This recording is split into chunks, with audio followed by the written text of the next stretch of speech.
According to wealthy people, you should be doing these 5 things if you want to be successful and wealthy. In today's episode, I am going to be sharing those 5 things with you. Over the weekend, I went to a real estate investing conference in Las Vegas, and the speakers there had some awesome tips. And I want to share like the 5 main things that I saw throughout their speeches. Pace Morby was there. He is a really great speaker, and he left me with a lot of things that I need to start doing. Now, some of the things I have implemented, but I'm just not consistent with them. But I am going to make sure that I am more consistent. So let's get started. The first tip is knowing yourself and what makes you tick. So this one comes from Pace Morby during his speech, and it was in response because someone asked, like, "Hey, how do I get started in real estate investing?" And one of the things he mentioned was how he gets that question all the time, but he has so many videos on how to get started if you're trying to Airbnb, long term rentals. For him is sub two. And it's kind of frustrating when he consistently gets that question asked over and over. And he realized that actually how to get started is not the barrier. The barrier is that a lot of people don't know what makes them tick, what makes them take action, because you can have so many videos, as he mentioned, and actually, I'm learning that as well as I put content out and all that. And, I get the question as well. And I'm like, well, I have a video here that tells you like kind of step by step. But the problem is that a lot of people don't know their personality. They don't know themselves. It doesn't mean like they're not motivated or anything like that, but they might be looking at the wrong thing, which is a barrier to themselves, and then they just don't get started. So he mentioned that you should really take a test that I'll link it down below, because I am going to go take that test just to better learn myself, so that when I go out and looking to take action on something, I understand how I think, how I work, and things that might be a barrier to me.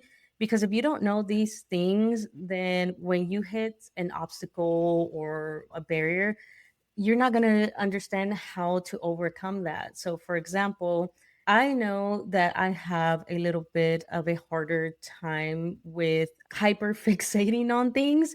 So, one of the things I do is now I set timers. So, I understand that about myself. So, some people don't know the things that they struggle with. So, that is what he was talking about, because you can't go and take action, or you're looking at the wrong things. For example, a lot of people want to like self manage, because I get it, they want to save that property management fee. But you need to understand, are you good with project management, like managing people, talking to them, making sure that they're paying on time? And if they're not, are you following the steps? So if you're not like an organized person, or you're not like a person that wants to handle those difficult situations. Like, I don't like conflict. So I know that about myself. So I am not going to go manage a property myself. Now, luckily, I have my husband that is really good at conflict resolution and talking to people and finding a win win. He's really good at negotiating.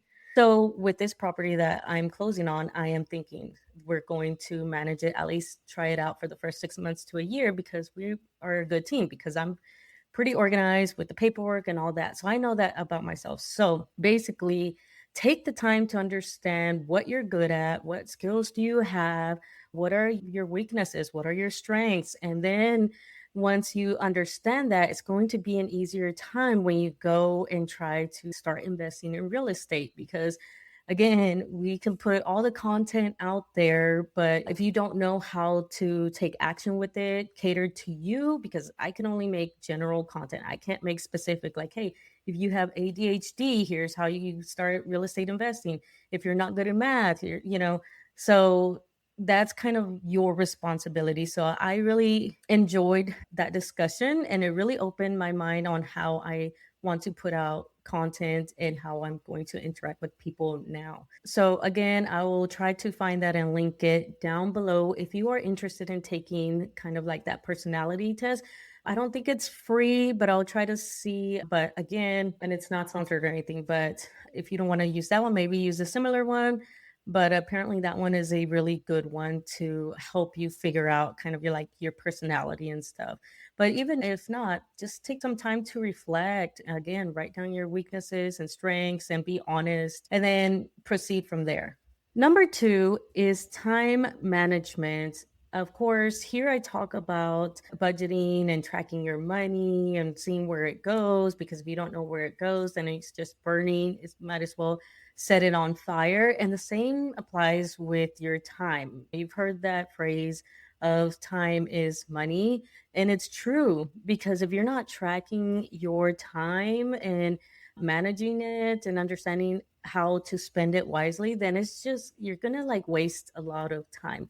Now, depending on how busy you are or whatever, you can go down to like the minute. Similar, like with the budget, you can get down to the penny. But if you're kind of like better at managing your time, then you might just do like hour blocks or things like that. But the point is to understand where your time is going and planning out your days, and that, so that way you're using your time efficiently. Because I noticed that a lot of people are like, well, I don't have the time. And I have some family members that do that as well. And it's like, you actually do have a lot of time. The problem is that you mismanage that time. You end up scrolling on Instagram or on TikTok, and then next thing you know, it's been a few hours, and then now, oh, you gotta feed the animals, or you gotta do this or that. And I know I struggled with that a lot. And again, that's one thing, going back to the other tip, is like understanding that about yourself. Where for me, I like to get hyper fixated on things, especially if I start working on a task like editing the podcast or trying to create the podcast episode. I can be here all day, because the problem with me, I'll start with that, and then all of a sudden I think of another podcast idea. So then I'm like, oh, might as well put this down.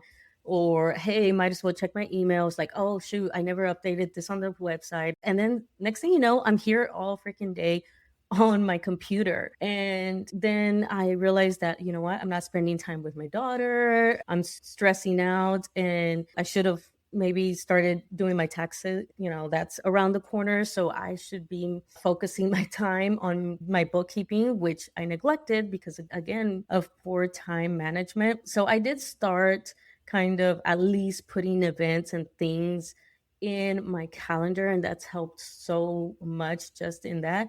But one thing I want to get better at and start implementing and get that habit is blocking out times when I'm going to do something. So that's the goal for this week. I am going to block out my next few weeks and a lot time for when I'm going to work on my bookkeeping, when I'm going to do my homework. I have homework.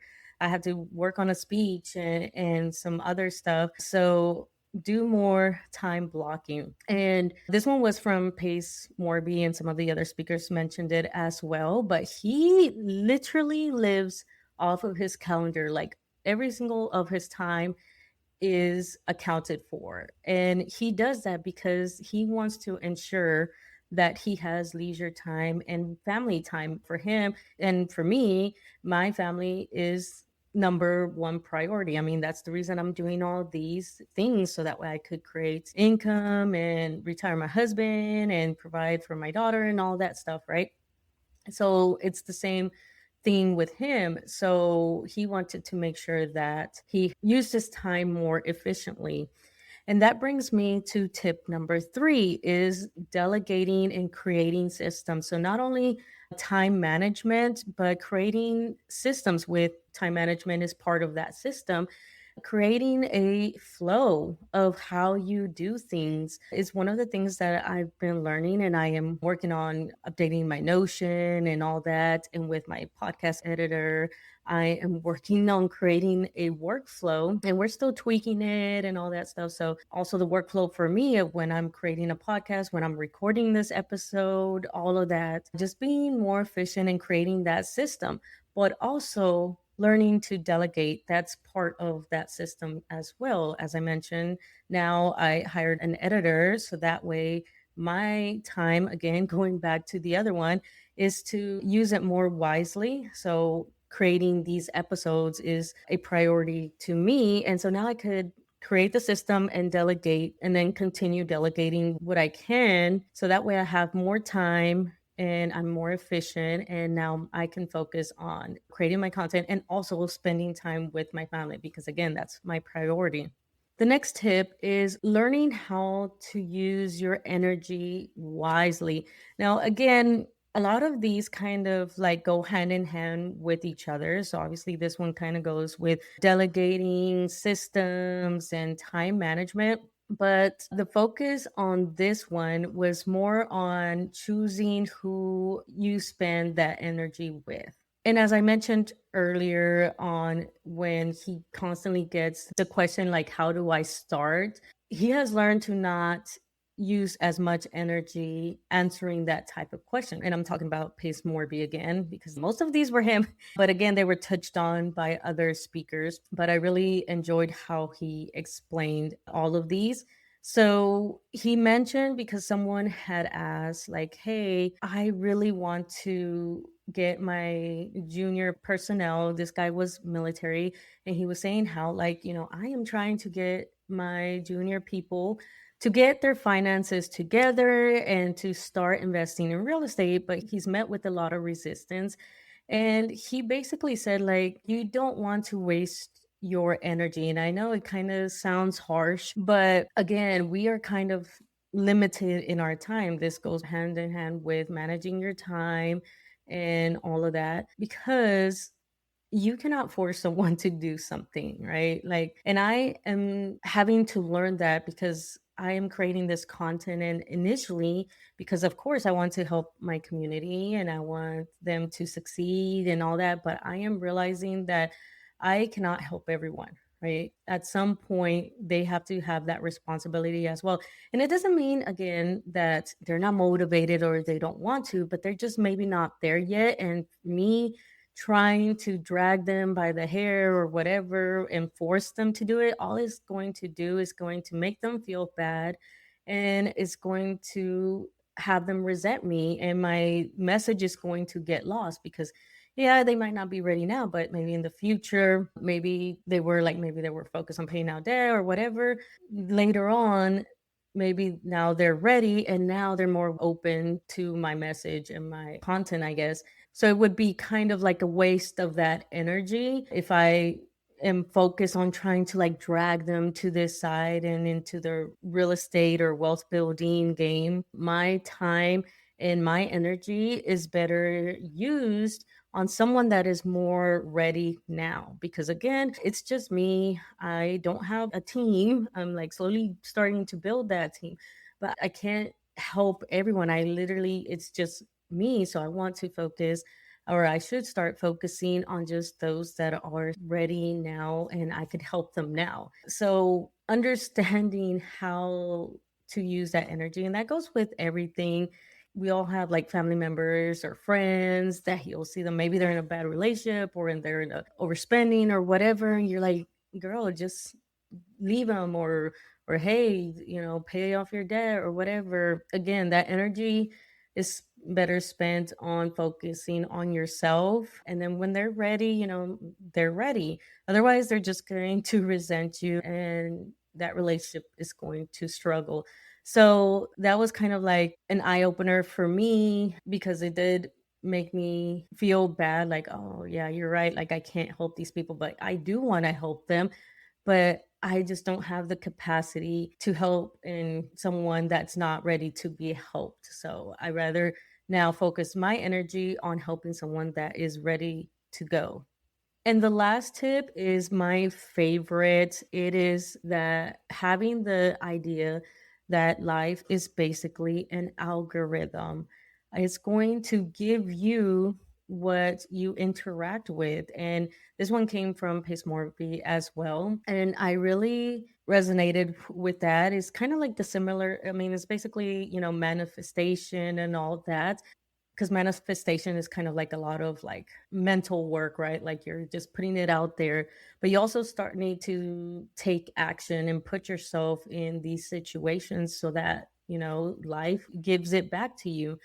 So, for example, if you want to, in my case, invest in real estate, like, yeah, I could, look it up on YouTube. But if I, in my life, am not going out to like maybe workshops, local workshops, or online even, or like networking events and things like that, then I can expect that that's going to be given to me because I'm not out there looking for it.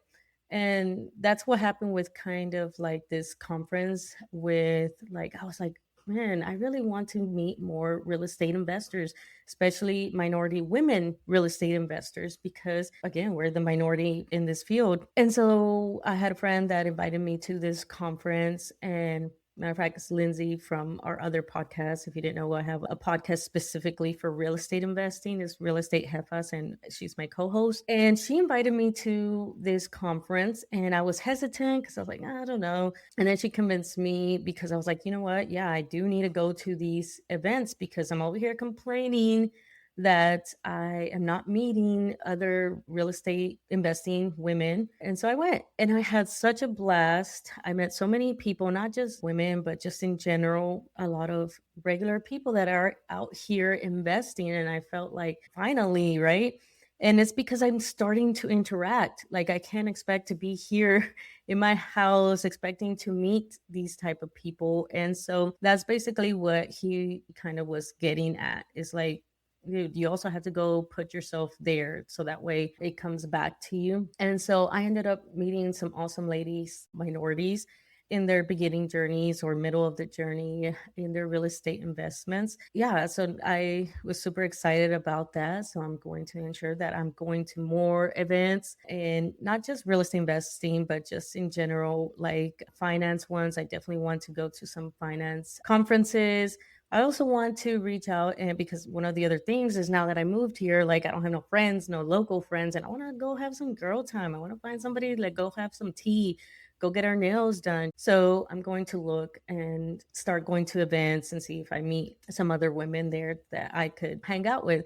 So that's basically just what it is. Like you have to also put yourself out there. You can't just think that like, okay, me reading a book, me looking up on YouTube, that's all I need. It's going to come to me, or just manifestation. Like manifestation works, but also you got to do some action as well and put yourself for it to work. Like it's not going to work if you're just in your house, right? So that was pretty impactful. All of these were pretty impactful, and hopefully they're impactful to you and you start implementing these. And yeah, I just wanted to share those with you. Let me know in the comments or like hit me up on Instagram which one really resonated with you and which one are you going to start implementing. I mean, I suggest you implement it, but some of these might not apply to you. For example, systems and delegation, you might not, like I'm a podcaster and real estate investor, so I need that more. But that could mean like hiring a babysitter, hiring someone to clean your house, or someone to meal prep. Like, that's going to free up some time for you to pursue whatever it is you want to go do, right? So that means that as well. Again, let me know. Check the show notes and the description if you're watching this on YouTube for other information. And again, I'm going to try to find that personality test down below. I think he had mentioned it was like $59 or something like that. So if not, again, there's some free ones out there, but he did say that he kind of liked this one based off all the other ones. So let me know down below your thoughts, which one you're going to implement, what you thought about these 5 things. Other than that, I will see you in the next episode. Bye. Thank you so much for listening. Don't forget to like and share this episode so others can also find this podcast. Don't forget to follow me on all my social medias listed in the show notes below, where you can also find resources to help you in your financial journey. If you're interested in becoming a guest on the podcast, you can find that information in the show notes. Other than that, thank you so much for your support, and I will see you in the next episode. Bye.